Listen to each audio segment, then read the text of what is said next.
It's been some time since the green engine visited the island of Sodor from the LNER. But because he was new, that didn't make him good. He was rude and confident, and always wanted things done his way or he just wouldn't do it. And he would give Thomas or any tank engine that would be shunting his trains to do it in a very silly and random order, or else he just simply wouldn't pull the trains, much to the annoyance of whoever's sorting out his train. And although he was one of Sodor's more medium engines and wasn't big like Gordon or the big engines, his ego certainly surpassed all of them put together. And he liked to do things his own way, and whenever he felt threatened or outshined by any other engine, he would scream out condescending remarks. "Hey, you're going too fast, slow down. Ugh, you big engines are too fat." Gordon, despite displaying a lot of confidence, occasionally got hurt and fed up with his nonsense. But thankfully, his reign on Sodor was short-lived, as by 1923, all the loaned engines were sent back to their railways. This was brought to his attention. "I just don't understand, 87546, he moaned. "I brought greatness to this railway, and I might end up being sent back to that scrap iron of a railway. How can I prove that I deserve to be here?" "Why don't you just show them that you're supposed to be here," said 87546. He was his only friend, alongside 98462 and 76626. "What a brilliant idea," he steamed and puffed away.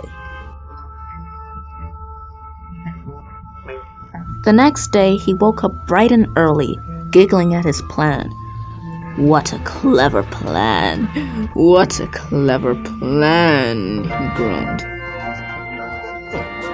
Thomas was arranging the express for Gordon when he got a really big surprise. The green engine pulled up next to him.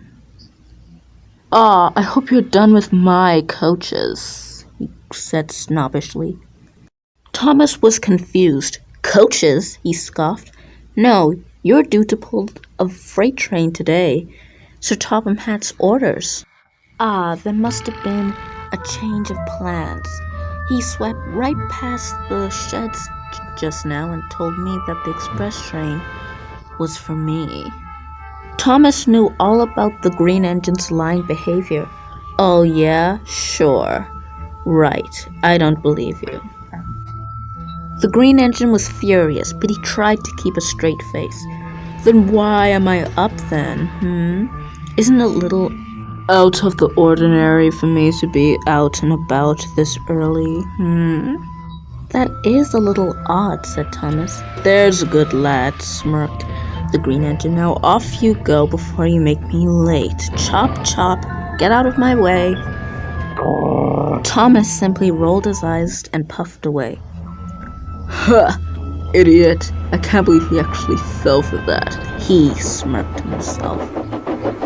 He moved quickly out of place and went over the points before anyone could wake up and tell him that he's pulling the wrong train. He ran over the points and backed onto the train. "Make way! Make way!" he snobbishly said as he went down the line, and he gave the coaches a nasty bump. "Oh, oh, oh, oh, oh!" they cried. "Now come on, coaches!" The guard blew his whistle, and the green engine smugly pulled away from the station. Without even asking if the coaches were ready or not, he just jerked forward. "Stop! Oh, we're not ready! We're not ready!" they groaned. "Come on, don't be dramatic," he abusively said as he dragged them out of the station and out onto the open line. "Come on, come on, come on, come on, come on," he panted. We're coming, you wretched thing," growled the coaches. Later that day, Gordon came to collect the coaches for his express. But then he found a very unpleasant surprise waiting for him. A long and very dirty goods train. Gordon was shocked. Thomas, that can't be right. You know I pull the express train all the time. Why do you have some very dirty trucks? And where's my express train? He asked. It's switched. You're supposed to be taking his dirty freight train, and he takes your express. Confirmed by Sir Topham Hatt. Gordon felt like he had a heart attack, but then he realized that's impossible since he doesn't have a heart. Then he began to wonder if he was normal. But he was also very furious that he had to take a very dirty freight train, which was below him. And to make him even angrier than he already was, he was facing the wrong way, so he had to go back and find a turntable so he could be right side around so he could take the freight train. Meanwhile, he was streaming down the line with the express. That was until he reached the final station where a really firm figure was waiting for him. 66249. What are you doing with the express? And why is Gordon pulling your goods train? Well, sir, I actually don't care. I will meet you at the sheds. Ugh, I knew this day would come. The green engine sulkily went to the sheds without another word. But when he reached the sheds, he saw 4 angry faces glaring at him. It was, of course, Gordon, Edward, and Thomas, and they were livid. Sir Topham Hatt wasn't too happy himself. 66249, he bellowed. You have caused nothing but trouble since you first arrived. You're rude, spoiled, and selfish, and hard-headed, and think that your way is always best, and you've been nothing but rude to us since you first arrived. You are nothing like my purchases that actually worked out well. Look at these 3 engines behind me. Look at how different they are compared to you.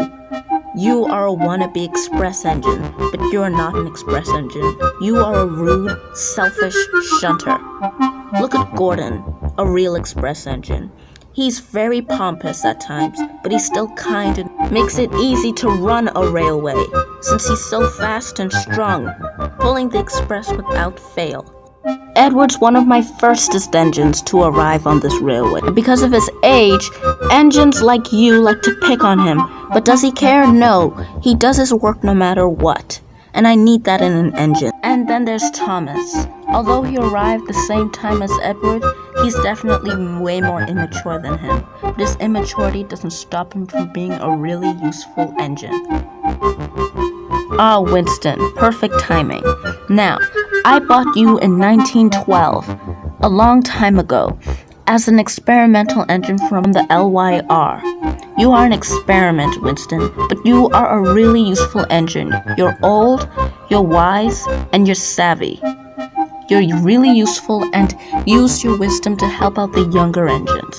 That is really useful. And today, 66249, you sprayed dark smoke all over his lovely red paint. It is clear that you are nothing but a prideful express engine. But sir, I didn't come up with this plan. 87546 told me. I know, I had a stern talking to with him. But it's your fault for following his orders. And I spoke with him. He didn't tell you to steal the express. He just said to make yourself stand out from the rest. That's not what you did. You stole the express. It was your choice to steal the express. 87546 is punished, but you are in trouble. But sir, I was only trying to improve this godforsaken— Shut up! You are rude. Now get out of here. Return back to the LNER at once. Without another word, he slipped quietly and furiously away without saying another word, while all of the engines just glared at him. But the moment he left, Gordon felt a pain in his safety valve. But I needn't say more, or else I shall spoil the next story.